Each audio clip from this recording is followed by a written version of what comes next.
Hi friends, എല്ലാവർക്കും നമസ്കാരം. ഇന്നത്തെ റെസിപ്പി ഒരു മാംഗ്ലൂർ സ്റ്റൈൽ ഹുമ്മാൻ റെസിപ്പിയാണ്. ഇതൊരു കൊങ്കണി ഡിഷാണ്.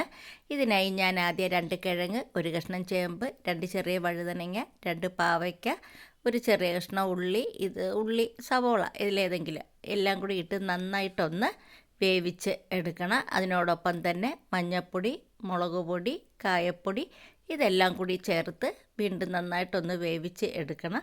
ഇത് നല്ലൊരു കറിയാണ്. താളിക്കുന്നതിനായി ഒരു ചട്ടി ചൂടാക്കി 2 സ്പൂൺ വെളിച്ചെണ്ണ ഒഴിച്ച് ആവശ്യത്തിന് കറിവേപ്പിലയും 2-3 ഉണക്കമുളകും കൂടി ഇട്ട് നന്നായിട്ട് മൂപ്പിച്ച് ഈ കറിയിലോട്ട് ഒഴിക്കേണ്ടതാണ്. ഇത് നല്ല ഒരു അടിപൊളി കറിയാണ്. ഇത് സന്താൺ എന്നൊരു പലഹാരം ഞാൻ ഇട്ടിട്ടുണ്ട്. അതിനും ഇഡ്ഡലി, ദോശ ഇതിനെല്ലാം ഇത് നല്ല ഒരു കറിയാണ്. ഇത് മാംഗ്ലൂർ സ്റ്റൈൽ കറിയാണ്.